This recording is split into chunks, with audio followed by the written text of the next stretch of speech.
Hey everybody, welcome to It's Not Scary, It's Just Music. It's me, SJ. Hey, welcome to our Season 2 finale series of the It's Not Scary, It's Just Music podcast. And in this episode, we're going to be talking all about electronica from the 1990s. But before we get going, I just want to remind that this is a series of smaller episodes in which I'm reviewing and recapping major genre groups from the 1990s. So this is just one of many. Additionally, I just want to remind that if you're interested in listening to any of the music that I discuss in today's mini episode about electronica, feel free to check out my essential playlist that I've linked in the description of today's episode. So, what are we going to talk about today? First, we're going to review what we recapped and reviewed in the 1980s for electronica. Next, we're going to overview all the subgenres that we're going to be discussing today. And then finally, dive into each of the subgenres with milestone songs across the decade and why. So to start off with, in the 1980s recap episode, so our season 1 finale of the It's Not Scary Just Music podcast where I talked about electronica, the three songs that I referenced were Haruomi Hosono's Body Snatchers, which started the decade, and then in the middle, I noted Mantronic's Big Band B-Boy, and then I ended the recap with Meat Beat Manifesto, God OD Part 1. So if you're interested in listening to any of those songs, you can feel free to go back to my essential list for the 1980s recap in order to listen to those songs specifically. On the whole, what I had said in that 1980s recap was that we were moving in a direction of creating greater structure and definition around electronica, where at the very beginning of the decade, we were still just exploring and trying to understand exactly what these synth ideas, these electronically derived sounds could do for us and structure them in a way in which they could produce meaningful music tracks that are either standalone, they could be in the dance club, on the radio, what have you. So with Meat Beat Manifesto's God OD Part 1, which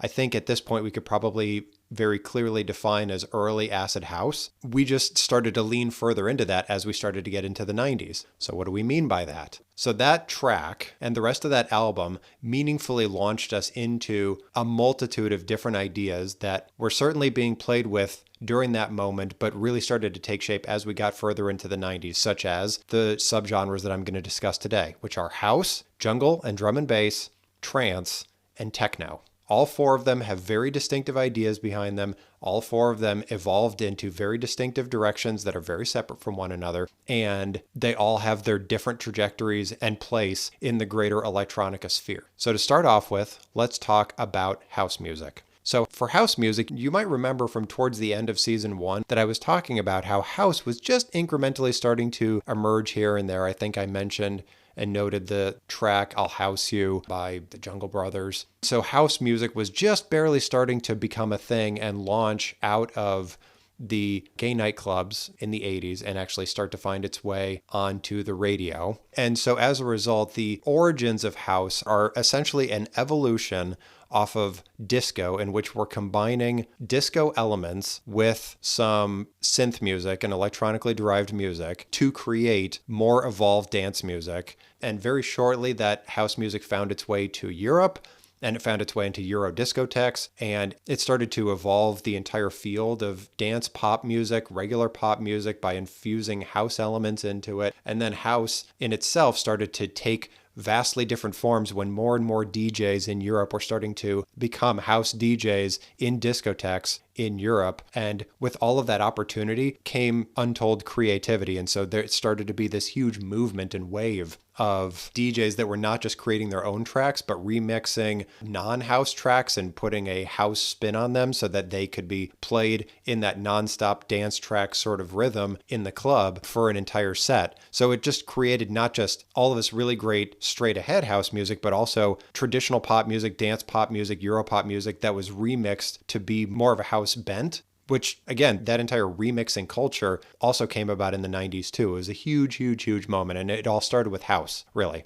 So to talk a little bit about the overall trajectory of house through a few select songs, the first I'm going to call out is Everybody Everybody by Black Box on their album Dreamland, which came out in 1990, which I referenced on episode 1 as an essential album, as an essential track. The reason that this is on here, first of all, is because it's a totally quintessential first wave house song. It was very much on the radio. It was very much in the club. When a lot of people think about the very early markers of house that you could find either on the radio or in the club, you think of a song like this. If it's not this, it's something really, really close to this that was trying to be this. And also, this song generated untold ideas for other DJs and artists to build off of, to create, as I just mentioned a minute ago, tons and tons of remixes of other songs, bringing in entire swaths and cadres of soul singers to start singing backtracks, and pop rappers that wanted to come in and do their own little rap thing over some of this dance music. There was so much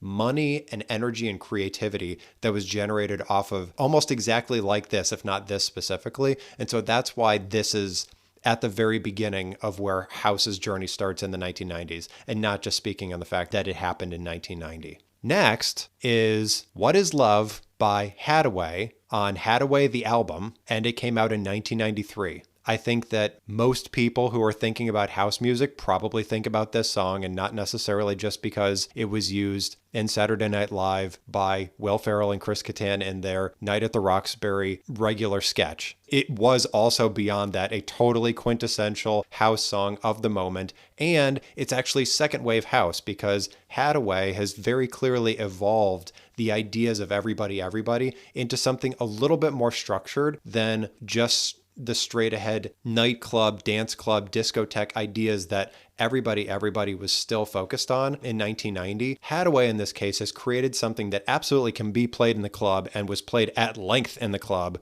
and was only furtherly played in the club because of Night at the Roxbury. But also it was on the radio continuously, again, not just because of the sketch and it became a cultural phenomenon, but because it was a very listenable song. It actually had lyrics more so than what was understood about Everybody Everybody. There was actually a plot to the song. There was a trajectory to it. It wasn't exactly a deep song, because I wouldn't say that almost any house song of any wave or era is deep in any way. It's mostly something that you can dance to, but it had more substance to it than Everybody Everybody did, which is why it's a totally different wave. It's a totally different moment, even though it was just 3 years later, which really speaks to the fact that the genre of house was evolving so rapidly, and there were so many DJs all over the world trying to figure out what to do with this, that this is the very next direction that it took. And it was just a few years later. And then finally, to end our discussion about house music, we go to Jump and Shout by Basement Jaxx on their album Remedy, which came out in 1999.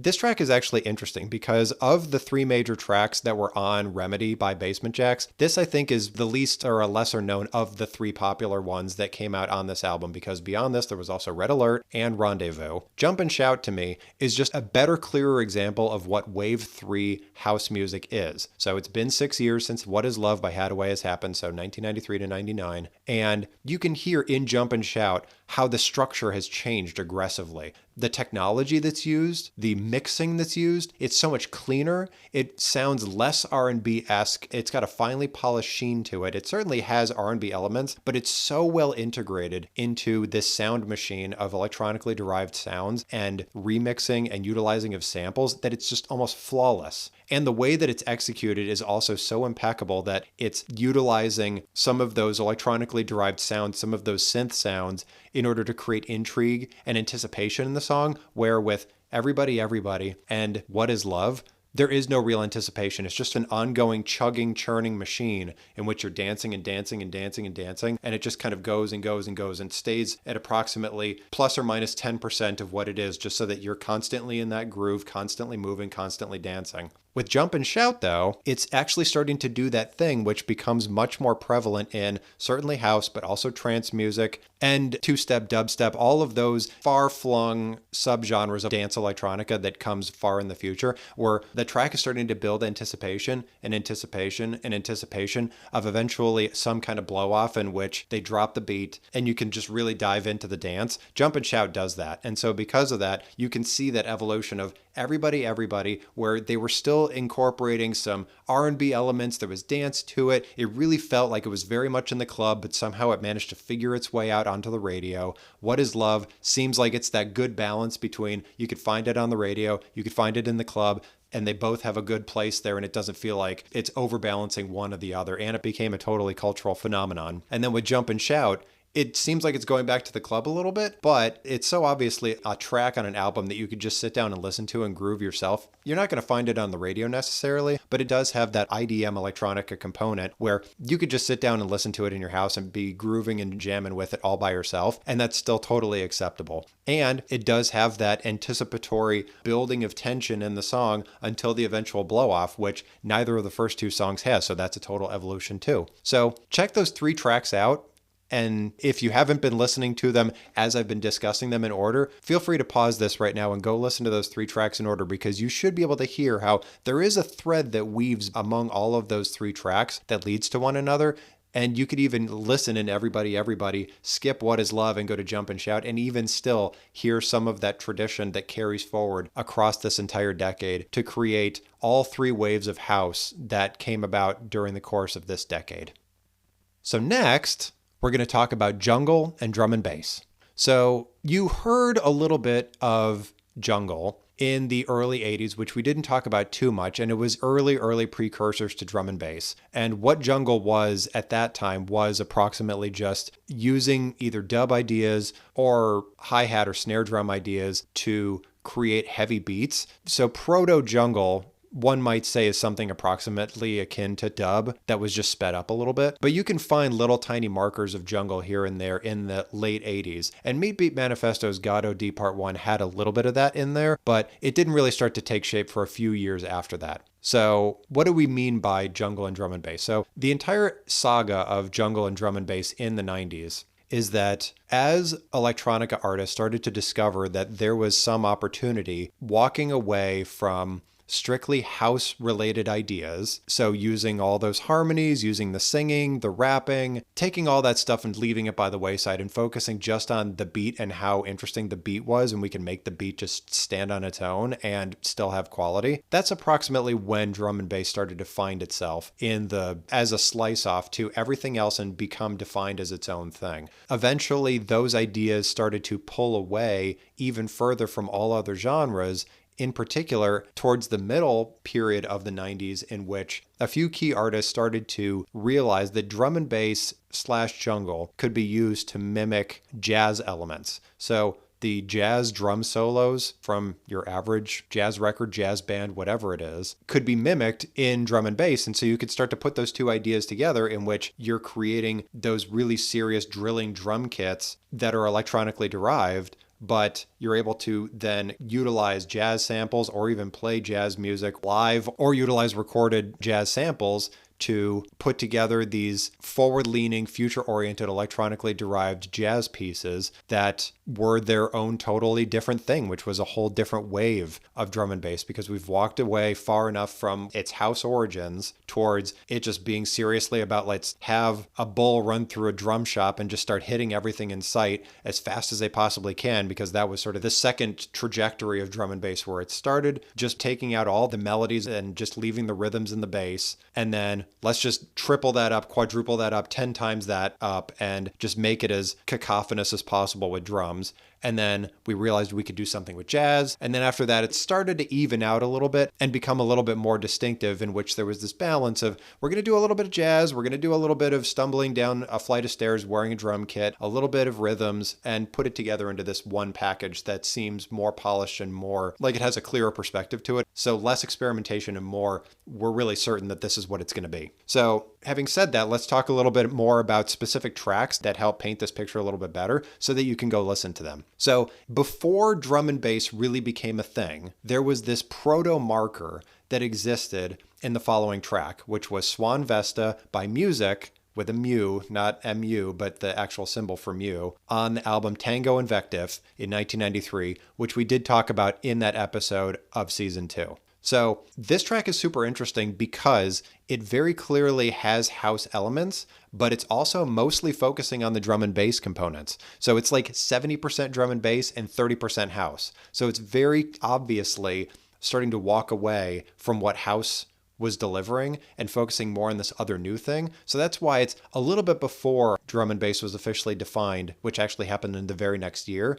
So this is actually a good grounding for you, so that if you want to go back and listen to Everybody, or What Is Love, which also happened in 1993, and then listen to Swan Vesta by Music, you can hear those parallels and figure out the trajectory of how we got to this moment. And then next is Parallel Universe by 4Hero on his album Parallel Universe. So this happened in 1994, the very next year. So Music was playing around with these ideas in 1993. Then in 1994, it was very clearly defined. In this totally new way, we were officially calling it drum and bass. It was totally a thing. You can hear that whatever was happening in Swan Vesta that had house elements, they're gone. There's a little bit of a haunting melody and just straight ahead drum and bass and little else. It is pretty straightforward. So that's why this is the very beginning kickoff. I don't think necessarily that 4Hero's Parallel Universe is the first album ever to officially declare itself as drum and bass. It's just the most readily available one, and it's a really, really clear definition to show the difference between 1993 and 94 was stark. So because of that, that's why it's on this list. So next is Cooper's World by Squarepusher on the album Hard Normal Daddy in 1997, which we also talked about in that episode of season 2. So the reason that this is on here is because, as I said a minute ago, drum and bass started to walk away from the purest ideas of drum and bass that 4Hero was playing with in 1984,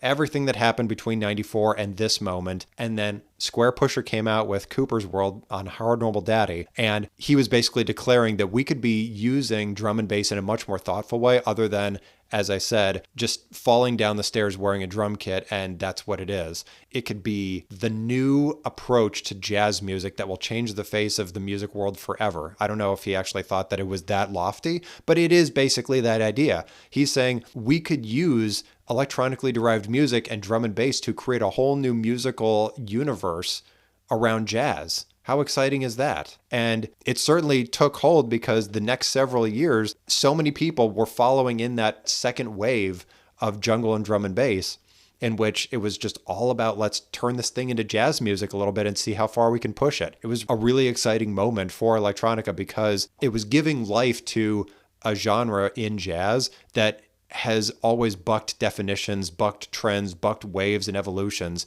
and that there was a whole consortium of electronica artists trying to figure out how to give it even more of a dynamic than it already has, which is the undefinable, giving it even more to become totally complex and unable to define. It was an amazing moment in music history. And then finally, in 1999, we have Style from the Dark Side by Aphrodite on the album Aphrodite in 1999. So this, to me, is the absolute pinnacle of drum and bass / jungle because it's third wave. So we've gone through 3 waves at this point, kind of like house over the course of the decade, in which everything has a polish around it. We certainly have the jazz parts, but we're not leaning so heavily into it that we're just completely obsessed with this one idea, or we're completely obsessed with falling down the stairs wearing a drum kit, and we're not completely obsessed with the origins that connected back to house. We just wrap it all together into this one idea, and it's drum and bass. It's the whole thing put together in this completely intricately designed machine that integrates all these ideas together, and they work beautifully together. And it's a total peak. It's a total pinnacle of the subgenre, not just for the decade, but also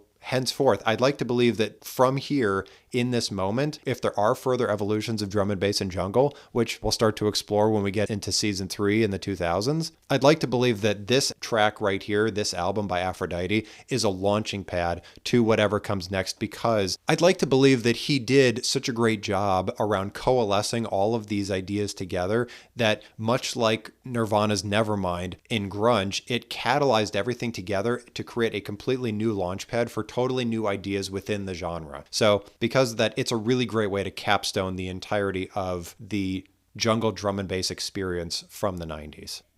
So next, let's talk about trance. So trance music is really interesting because it technically has existed well before the 90s. I'd like to believe, too, that its early derivations were on the ambient side, and I don't think that that's necessarily controversial because if you recall from earlier this season where I was talking about Aphex Twin, his album Selected Ambient Works was ambient trance. So he was even calling it ambient back then in 1992, and ambient went way, way, way back. It went into the 80s, it might have even been in the 70s, and then even in the 60s when it was Dada and all sorts of really avant-garde stuff. So like ambient music has been around for a really long time. And then eventually out of ambient, emerged this slice off that started off being very, very close to ambient, which was trance. And as a result, it was called ambient trance for several years before it actually became trance by itself. It's a little bit like how with Swan Vesta, it was still a little bit house, but it was starting to turn into this new thing, and people weren't really calling it drum and bass just yet. It had to officially declare itself as this totally separate thing in order for it to turn into what it would be. As I said a second ago, as an example, Selected Ambient Works 85 to 92 was still called ambient, and yet the first track that I'm calling out as part of the trance journey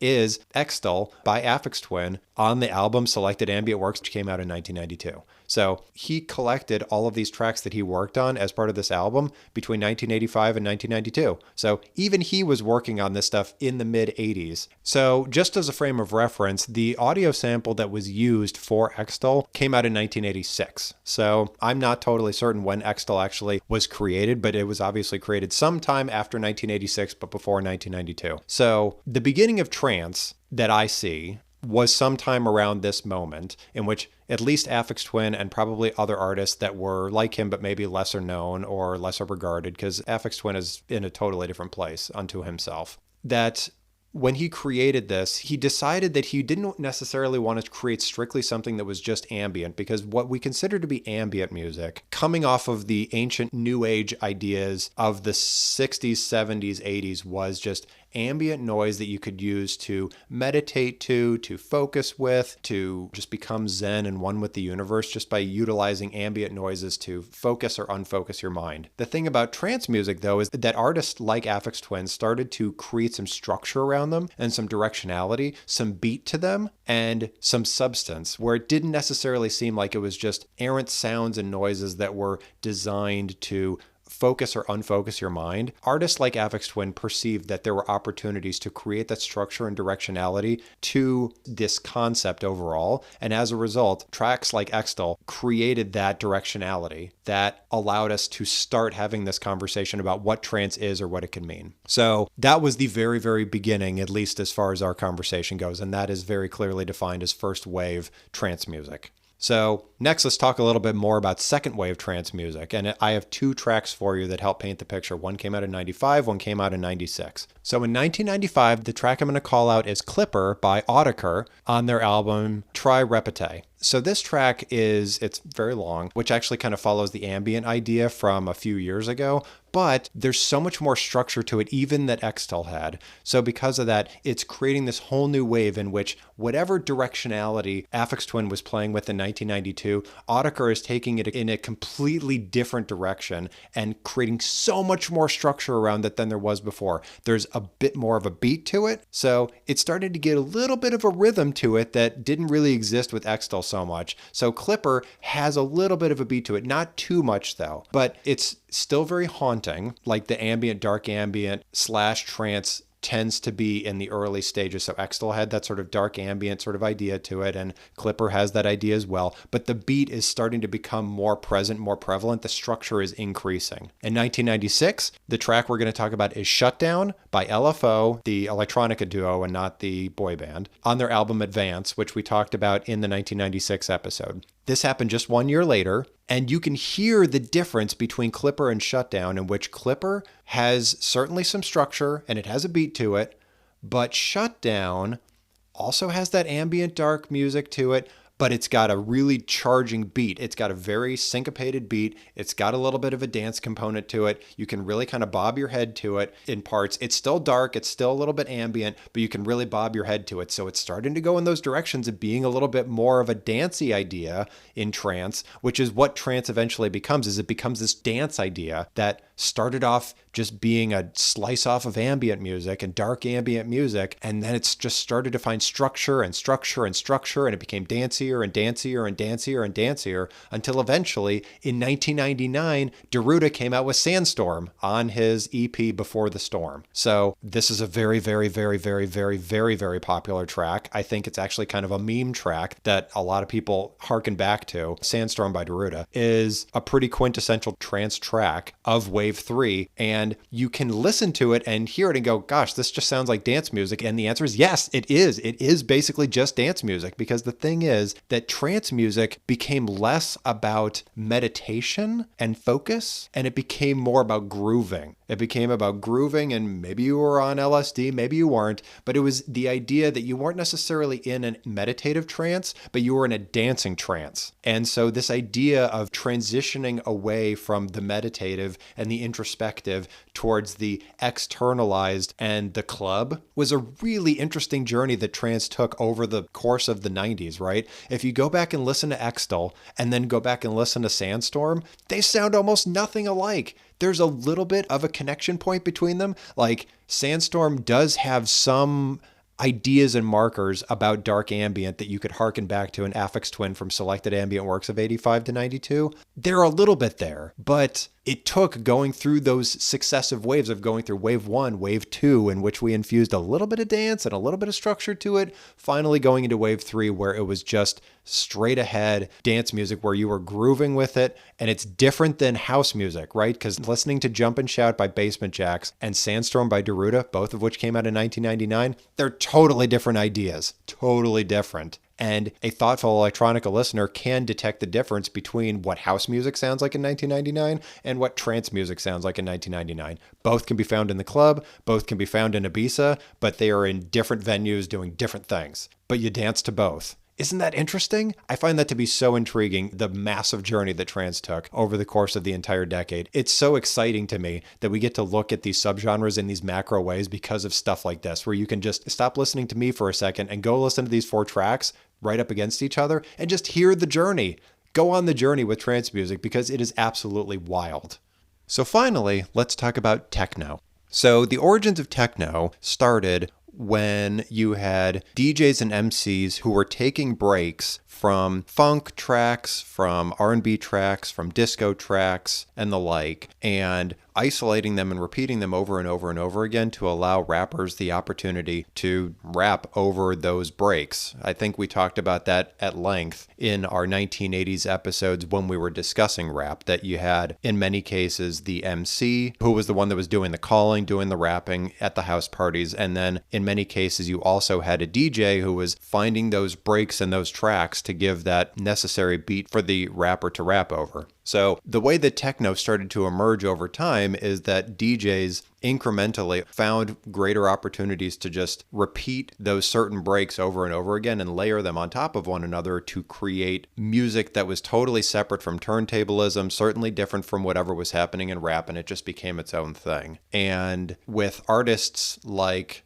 The Prodigy, or later Fatboy Slim or Moby, some of those major artists that were taking these ideas and just creating these repeatable, ever-building ideas that were in many respects like building a complex dish in the culinary arts, where you start off with individual ideas, you let them marinate a little bit, you add ideas on top of them and let them marinate, add further ideas on top of that, marinate, and so on and so forth until you have this very complex idea of one song, and you just move it forward. And sometimes you pull some of the pieces out and let other pieces get highlighted. Sometimes you bring them back in. And that's the art of electronica generally, but the art is really honed and refined in techno. That's the whole idea of techno, is building of flavors, removing, adding, bringing them back. And just it's this interplay of levels and pieces of the track where you're just giving the listener this auditory confection where they're just enjoying these different pieces and parts and allowing them to meld together in this beautiful balance. So the artist that we highlighted and spotlighted most as part of the techno journey was The Prodigy, because they were just undeniably effective at taking all of those really great break nuggets of different songs, isolating very specific pieces of them, and then using them in ways in which you can barely tell that it's someone else's song that's being used in order to tell this new story. They're really, really effective at that. Some might even say they're prodigies at it. So to start off with, we're going to talk about the track Jericho from The Prodigy on the album Experience, right? So The Prodigy Experience The Prodigy, either way. But that album came out in 1992, and we absolutely did talk about it at length during the 1992 episode. The reason that we're talking about Jericho is not just because it's the track one, side one of their earliest, most impactful album of the moment. 1992 was a really great early example of what techno was doing at the time at a really high level. And then Jericho specifically is a great example because you can very acutely detect how they use a teeny tiny sample here and they repeat it, and then they get you used to it and you get comfortable with it. And then they add another one in there. And then they add another one, and then another one, and then another one. And then eventually it's becoming this very complex track that's got all sorts of levels to it, in which they get you so comfortable with these new ideas, these new nuggets, these new break pieces and samples that they're putting in, so that when they pull one out, you can follow the logic on where this song more than likely is going in a way that makes you feel comfortable with the pacing of the song as you start to get used to it. But then also they do a really wonderful thing that all music should really do, which is surprise you. That they pull an unexpected sample, or they pull something that you've gotten really used to at an interesting time, and then they put something new in there, or they put something else in there. Or sometimes they kind of cut the song off a little bit and start a whole new idea. And in some cases, you might be listening to that part of the song and saying, that's really interesting. It sounds like a totally different song. I'm wondering how they're going to bring this all back and pull it all together into this one cohesive idea. And then they do it pretty flawlessly. So that's why Jericho is a really good example of how we can start off this techno conversation, because it shows such mastery with where we're beginning the techno conversation and juxtapose it to what was going on in house, what was going on with jungle drum and bass in 1993 at the very beginning of that proto-existence, and then trance, because Selected Ambient Works 85 to 92 by Aphex Twin also came out in 1992, but vastly different ideas. You want to line up what was going on in trance and what was going on in techno at the same time. It's the same year, 1992. So if previously you've sat there and said, I don't really know the difference between trance and techno, just listen to those two. They sound very distinctive from one another. Very, very, very different. So because of that, you can get that good spot in your mind of what techno exactly is and what it's trying to do and how it differs from what's going on with trance or even ambient trance at the time. And if you're really ambitious, you can listen to What Is Love by Hadaway, House in 1993, or Swan Vesta by Music, 1993 also. It was just a year later. In the world of music, even electronica, a year isn't that much time.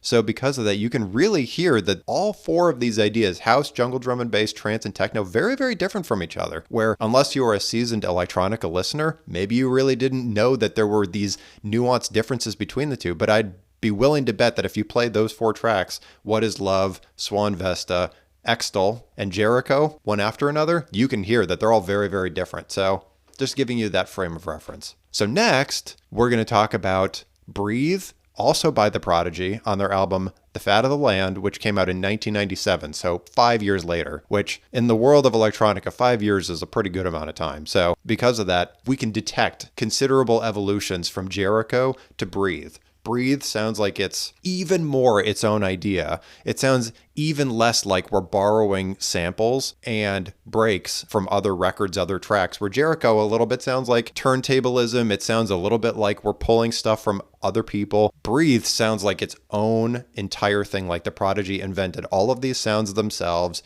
with the exception of some of the samples they use from old kung fu movies, which was really popular in the mid-90s. Thanks to artists such as Wu-Tang Clan. I mean, everybody was all about kung fu movies, like old kung fu stuff in the mid-90s. So Prodigy pulling in some of those samples for Breathe was pretty much on par and very much in the zeitgeist. So beyond that, Breathe really just does sound like its own thing. It's got a few different markers that sound like Jericho, so it's not like the Prodigy is doing such different stuff, because it's still very clearly techno. But you can really detect that it's been really polished up. You can tell that it's its own thing, and that the techno ideas have really come into their own to a degree that, as I was saying at the beginning of this segment, talking about building of flavors, marinating, letting those new ideas come in, letting the listener get comfortable with them before we leap to this new thing, Breathe does that even more flawlessly. And to a degree that they'll throw interesting ideas out there that'll surprise the listener at selected points throughout the song, and it hits. It all still works. Like, for example, if you were eating a dish and all of a sudden there was this sudden spicy note because there's one spicy peppercorn that was thrown in there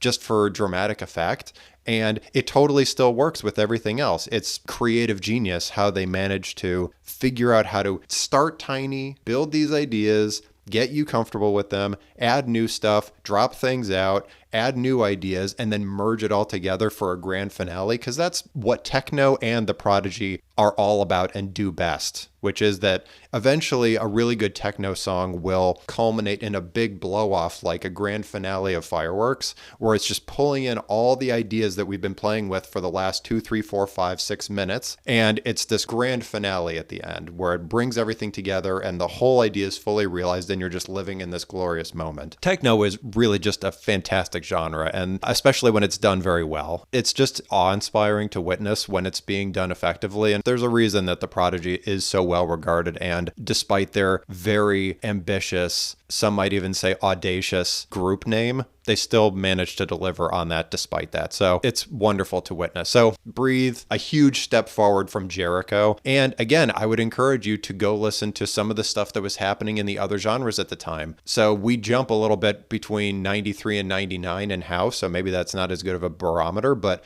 Cooper's World by Square Pusher, that was also 1997. Shutdown by LFO, that was 1996. So you can listen to what's going on with Jungle and Drum and Bass, Trance, and then compare that up to what's going on in Breathe by The Prodigy, all kind of happening at the same time. And you could, again, hear how all of these subgenres within electronica are getting even further away from each other. Sometimes there's stuff that's a little bit common, like they're sharing some ideas, but for the most part, they're just getting further away from each other. And it's really amazing to witness that all of these different subgenres are figuring out ways to create greater distinction between one another, despite the fact that it really is the same kind of ideas. It's about building flavors, building sounds, building soundscapes, layering them on top of one another, pulling some out, dropping some new ones in. A lot of that is what electronica is about at the end of the day, but they're just doing it from totally different perspectives, totally different ideas. It's really cool stuff. And then finally, our last track to highlight for techno is Porcelain by Moby on Play and Play, and it came out in 1999.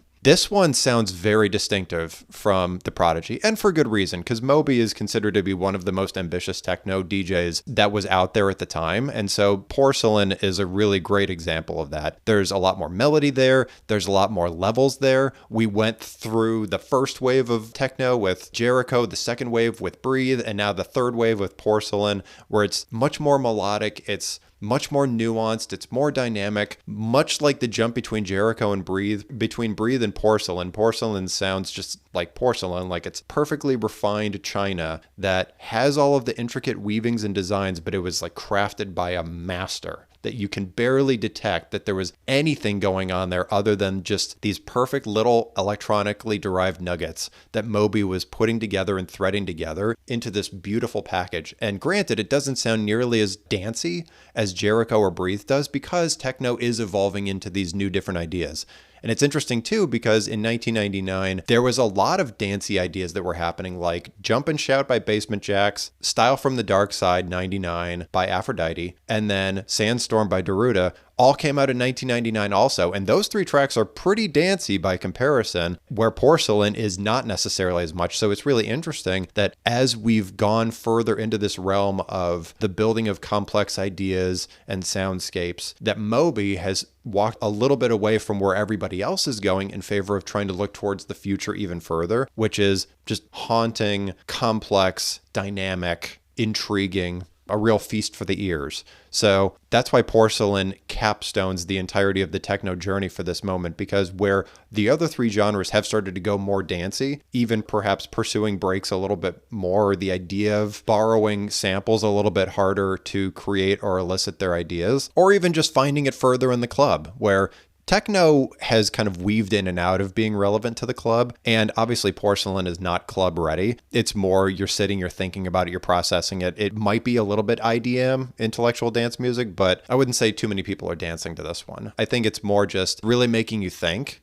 And that's really nice too, because again, I think the other three genres have walked a little bit away from letting you sit down and think, and more just letting you listen and appreciate and enjoy. And it is a huge evolution. Like, think back to any of the breakbeats ideas or anything that DJs were playing with in the 80s to create a platform for rappers to do their thing over. and thinking about Porcelain by Moby, totally different ideas. Like, could you rap over it? Yeah. Would it be great? Absolutely. But do you need to? No. It's a totally standalone thing that does its own thing, which is the greatness of techno. So I would encourage you after this to go listen to Jericho, then Breathe, then Porcelain, and really hear how that evolution lines up, because it's all techno. It really is. It's just you have to think about how things pivoted and changed and evolved over time in order to get to that moment. And then I'd encourage you to go and listen to all 4 of the tracks that came out in 1999 and hear just how distinctive they are from one another. Jump and Shout, Style from the Dark Side, Sandstorm, and Porcelain. So different from each other. So having said that,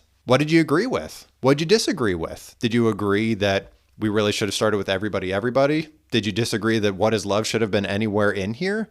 Maybe not. Did you agree with the track that I actually used for Basement Jacks? Because there was a couple other ones that we could have used to help paint the picture too. It's pretty easy. Remedy by Basement Jacks is an amazing album. What do you think I missed? Do you think I was totally off the map on trance and it's a totally different thing than what I think it is and I'm calling it something crazy? I don't think so. I mean, I'd like to believe that the journey of trance going from being a meditative trance to a more grooving trance is about what happened, so I don't think I'm necessarily off on that. Techno, I think that there's probably always more to talk about around techno just because of how complex of a genre it is, so it's possible I missed some things. What'd you learn? Hopefully you learned some things that you might have missed when we were doing all the individual episodes for the 90s, when we would talk here and there about any one of these albums, any one of these tracks in their moment, because I'm pretty sure that with the exception of maybe a couple, we talked about almost all of these albums in some capacity or referenced them in some regard. So hopefully you learned something and could really draw the thread along with these 4 major genres and understand what the trajectory was in order to get them from one end of the 90s to the other end. Isn't it kind of amazing? Like if you think about where we were with Haruomi Hosono's Body Snatchers in the very beginning of the 80s, and then listening to literally any of the 4 capstone tracks that I called out, Jump and Shout, Style from the Dark Side, Sandstorm, or Porcelain, all electronica, just listen to how far we've come between that side and this side. It's wild. And it just goes to show that although the 90s was a hugely meaningful moment for electronica, we're just getting started, because the amount of ideas that could feasibly come out of anything that any of these artists are playing with in 1999 is just a launch pad. So because of that, I'm excited for us to keep moving forward on this electronica journey, because there's so much more for us to enjoy and revel in and appreciate. So before we get going, just as a reminder, if you're interested in listening to any of the tracks that I referenced in today's episode, feel free to check out the essential playlist for this episode, which is linked in the description here. Additionally, please make sure that you join us again, because this is just one part of many parts of the season 2 finale recap series where we're going by these big genre chunks. So make sure that you join us again, because there's going to be even more discussion around 1990s recaps. So make sure that you join us for those. Make sure that you rate us and comment on this particular episode. Tell me if I got it wrong. Tell me if I got it right. Tell me if you wish that I had said something else about any one of these other genres that I might have missed. Make sure that you rate us so that people are finding us more readily. Make sure that you find us on Instagram at Not Scary Just Music Pod and follow us there so that you're not missing when we're dropping all of these episodes and when we eventually get to season 3 and start talking about the 2000s. And to that end, make sure that you subscribe so you don't miss it that way either. And make sure that you tell everybody, because there's a lot of people that I think are deeply connected to 90s music. And I would like to believe that people would find value and appreciate any of these recaps that we're doing, even if they didn't necessarily want to go on the year-by-year journey that our whole season expects, that sometimes you just want to hear how we got from one end to the other in the 90s on a particular genre. So make sure that you're telling people about it to make it easier for them to, in a really truncated sort of way, figure out what happened to get from one end to the other. I'd like to believe it's helpful. And if they feel apprehension about it, or they feel like a barrier or a boundary in order to make it happen, just remind them that none of this music that we're listening to, even if it is electronica and you're not used to it, is scary. It's just music. Thanks for listening, everybody.